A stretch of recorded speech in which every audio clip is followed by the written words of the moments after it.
shoqatën në Area, që ka ardhur me 2 përfaqësues, zotin Ditan Caka, kryetari i Ares, dhe zotin Renaldo Pipiria, drejtor ekzekutiv i Areas. Që kështu fjala është për ju.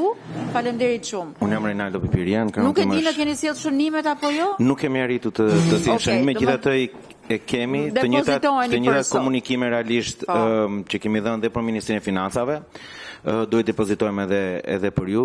E para faleminderit që na dhat mundësinë që të dëgjohemi, duke pasur parasysh rëndësinë e sektorit, rreth 7-8% të GDP-s bashkë me ndërtimin dhe me turizmin, duke qenë pol orientues në mes të dyve, shkojmë 1/3 e ekonomisë shqiptare, mbi 500 sipërmarrje, të cilat janë të përfshirë drejt për drejt në ndërmjetësim pasurinë e paluajshme. Një nga arsyet pse kërkuam që të kishim pjesën tonë, po themi, të dëgjimit për shkak se besojmë që jemi akoma në kohë për të ndërhyrë në një pjesë të paketës fiskale, e cila lidhet ngushtësisht me pjesën e strehimit. Dhe këtu po flasim ngushtësisht në lidhje me projektligjin për rivlerësimin. Atë që ne besojmë, dhe fatikisht kemi 3 vite që përpiqemi ta komunikojmë me gjithë institucionet shtetërore, por edhe me opinionin e gjerë, është që skema e tatimit mbi fitimin kapital që kemi aktualisht ka shkaktuar përveç se ngërçe në tregun e pasurisë paluajshme, por ka shkaktuar në të njëjtën kohë dhe deformime, efekte të cilat shkojnë drejt për drejt në informalitet. Kur themi ngërçe, në gjitha statistikat tona të paktën të 5 viteve të fundit, ne vëmë re që sa herë që ka pasur një tatim të korrigjuar, ose po themi një operacion gjerë tregtar me tatim fitimi kapital të korrigjuar në 3%, siç ishte era e fundit, kemi vënë re jo vetëm që tregu ka qenë duke përfunuar pothuajse 60% më mirë, por në të njëjtën kohë janë arktuar mesatarisht 44 milionë euro në arkën e shtetit, po themi për periudhën e 2020-2022.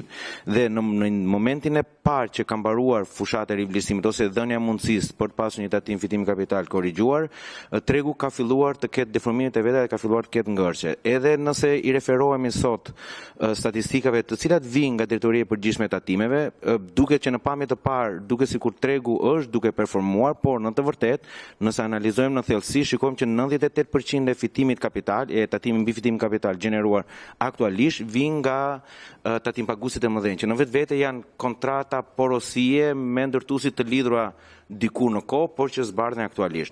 Dhe kur flasim për rishitjen dhe kur flasim për produktin ekonomik dhe për strehimin e shtresës mesme, ka vetëm 2%, çka do thotë automatikisht tregu i rishitjes ka qenë i bllokuar. Dhe e themi këtë gjë jo për shkakun e interesit ton, por duke pasur parasysh që gjithë Evropa, por e gjithë Amerika në të njëjtën kohë, është duke pasur sfida të mëdha me atë që ne quajmë strehim të përballueshëm. Dhe këtu mendoj që është momenti i dur për të ndërhyrë fillimisht me projektligjin e rivlerësimit, por me një qëndrim afatgjat që ne besojmë që nuk duhet të jetë 15% siç është aktualisht, sepse nuk e gjen asgjë kundi në Evropën e zhvilluar. Nëse do flasim për projektligjin e rivlerësimit, ne kemi bërë 3 komente. Pika e parë, kemi sugjeruar që afati të jetë shumë i gjatë. Pra, nga statistikat dim që nga 2011 deri në ditën e sotme, prafërsisht 250.000 pasuri paluajshme kanë arritur të rivlerësohen. Ndërkohë që fondi pasurive paluajshme në Shqipëri duhet të jetë diku te 4.5 milion prona, 3.5 milion të certifikuara, pjesa tjetër në proces legalizimi. Nëse marrim parasysh sikur të marrim parasysh që të gjitha këto rivlerësime ka qenë apartamente, ka qenë banesa, vetë censusi i fundit tregon që duhet ketë parafërsisht diku te 450 deri në 500.000 banesa të cilat duhet të futen në proces rivlerësimi, sikur këto mos janë rivlerësuar asnjëherë në të shkuara. Dhe atë që ne vërejmë është që kapacitetet që proceson ASHK-ja janë mesatarisht 30 deri në 33.000 aplikime.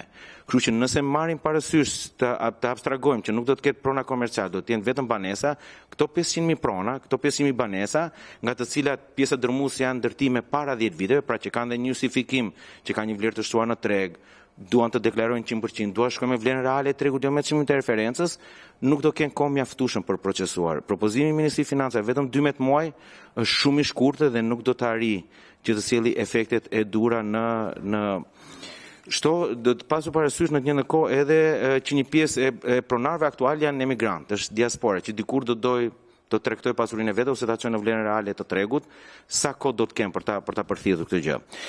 E dyta që ne kemi merak dhe mendojmë që duhet korrigjuar në projektligjin për rivlerësime dhe më pas në afatgjat, është tatimi i cili i ngarkohet banesave. Çuditërisht, në këtë projektligj i kemi entitetet komerciale me individin të barabartë. Ndërkohë që momenti i pagesës dhe mundësia për ta quajtur shpenzim të zbrisëm nuk e kemi të barabartë. Pra individi ngarkohet me 5%, edhe entiteti komercial ngarkohet me 5%. Entiteti komercial e përfshin në pasqyrat financiare në fund në 31 mars të 2026 dhe këtë 5% që ka paguar ka mundësi të fusi si shpenzim të zbrisëm në tatimin e fitimit. Pra ose fitimi që është para taksave dhe pas taksave. Kështu që ndërkohë që flasim për individin, e trajtojmë po njësoj si një korporat, po njësoj si entitet tregtar dhe themi jo, do ta paguash tani dhe ti nuk ke mundësi tek diva që ti ta kesh të zbritën si shpenzim. Në të njëjtën kohë, ne dim që sa më e ulët jetë bara tatimore, aq më e gjerë është baza që paguajnë tatim paguesit dhe aq më ekonomike do dalë alternativa e strehimit në treg. Ktu po flasim, pra nëse entiteti tregtar i ka mundësitë, kapacitetet, edhe njohurin ligjore dhe kapacitet për të kryer rivlerësimin e aseteve të veta, për individët do të mendohen 2-3 herë a do ta rivlerësojnë pronën apo nuk do ta rivlerësojnë pronën, a do ta çojmë vlerë tregu apo jo, a do ta shesin apo do ta mbajnë të bllokuar. Dhe mbajtja e bllokuar e pronave, sidomos tek rishitja, ndikon drejt për drejt shtresën e mesme e cila mezi po pret të ketë një strehim të përballueshëm, mezi po pret të aksesojë një alternativë ekonomike. Kështu që ne besojmë që ky 5% sidomos për banesat do duhet të jetë 3% dhe më pas le të vazhdoj për entitetet komerciale siç ka qenë në fushatën e fundit në 2020-2022. Në të njëjtën kohë, ne ndjehemi realisht jemi të befasuar dhe të padëgjuar nga Ministri i Financave kur marrim në dorëzim draftin final që ka mbritur në kuvend. Në draftin paraprak ka qenë e përfshirë pjesa e pasurive paluese në të cilat ishin proces legalizim, pra që kishin marrë një vendim për tu legalizuar dhe kjo do të lejonte të gjithë ata që kishin marrë leje legalizimi të mund të shkonin legalizim, të mund të regjistronin pronën e tyre dhe menjëherë të bënin rivlerësimin, duke çuar në vlerën reale të pronës dhe duke e nxjerr në treg. Dhe ka të paktën 1.2 milion prona të cilët janë në këtë proces. Ndërkohë që në draftin që vjen final e kemi të hequr si nen. Neni 3 është hequr. Përposi ne propozojmë shumë që duhet të jenë pronat cilat kanë marrë tashmë një vendim legalizimi dhe duhet të jepet mjaftueshëm kohë që të futen në procesin e rivlerësimi, por në kohën e Ministrisë së Financave kur kemi qenë duke konsultuar, kemi propozuar që jo vetëm këto prona, por edhe kontratet e porosisë, të cilat tashmë janë të regjistruar, pra ka një gjurëm kadastrale në regjistrin e ASHK-s, kanë leje të regjistruar, edhe këto të përfshihen në proces të rivlerësimit. Pse? Sepse kjo do të nxjerrë shumë prona në treg, do të sjellë një dinamik, një qartësim mbi dinamikën e tregut se sa prona janë në proces, po themi, të ndërtimit, sa kontrata porosie ka dhe vlerat që këto kanë. Ndërkohë që në afatgjat ne mendojmë dhe kjo ndoshta pasi të kryhet korrigjimi i ligjit të rivlerësimit me këto propozime, mendojmë që në janar të 2026 jemi gati të ndihmojmë për të ngritur qoftë edhe një grup punë ashtu siç ndodh në Parlamentin Evropian, ashtu siç po ndodh aktualisht në Komisionin Evropian që ka task force ndëreuropiane për sa i përket pjesës së strehimit, jemi gati të ndihmojmë në ngritjen e një grupi punës për të parë të gjithë legjislacionin që ka lidhje me strehimin dhe me mënyrën se si tatohen transaksionet pasuritë e paluajshme. Pse? Sepse nga studimet tona ne dimë që 10 nga 27 shtetet të Bashkimit Evropian, këtu si Italia, Greqia, Portugalia, Polonia, Franca, Lituania, Luksemburgu, Irlanda, Islanda dhe Malta aplikojnë përjashtime nga taksa dhe lehtësi fiskale kur transaksionet përfshin blerës për herë të parë. Ne sugjerojmë shumë që duhet ketë një favorizim për blerjen për herë të parë. E dyta, ne besojmë që kur vendbanimi, kur prona është mbajtur të paktën 2 deri në 3 vite ose të paktën është banuar 50% të kohës, në një moment kur del në treg, duhet të jetë përjashtuar nga tatimi mbi fitim kapital. Kjo dekurajon spekulimin dhe inkurajon pronësinë afatgjate. Ne sot si spekulantin, si atë familjen e shtresës mesme, si atë e cili jeton të rjetën aty, e trajtojmë njësoj me 15%. Çfarë ndodh në Bashkimin Evropian?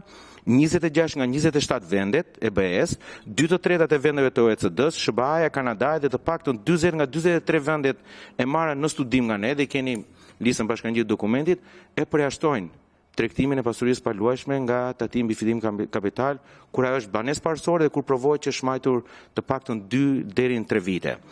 Ndërkohë që ka ndërhyrje të tjera të cilët mund të hedhin propozim, edhe në këtë alternativë që ne kemi sot me 5% siç e propozon ligji, projekt ligji, prapë Shqipëria është shumë brapa në krahasim me vendet e tjera. Kemi Hollandën, Rumaninë dhe Gjeorgjinë, të cilat kanë skema të përhershme përjashtimi dhe lehtësi fiskale për sa i përket sidomos banesave dhe sidomos strehimit. Kështu që kurdo që të jeni të gatshëm, ne jemi gati që t'ju asistojmë në 2026 për këtë ndërhyrje afatgjat, por theksojmë shumë që në këtë moment jemi akoma në kohë për të ndërhyrë te rivlerësimi për ta bërë transparent, të barabartë për gjithë, edhe për ata të cilët e kanë pronën të legalizuar, po them proces legalizimi apo kontrata porosie, dhe me efektivitetin që do duhet të ketë një nisëm. Një vit do të ishte shumë pak. Shumë për të gjitha shënimet që na drejtuat, ne do t'i kemi në konsiderat tani gjatë diskutimeve, që do kemi me Ministrin e Financave, do t'i lutesha shumë të na lini atë dhe e mirëpresim të iniciativën tuaj për një grup pune për strehimin, që kështu do ta kemi shumë shpejt në konsiderat, do ta kalojmë te komisionet e tjera që janë caktuar për këtë çështje. Faleminderit dhe ditë të mbarë.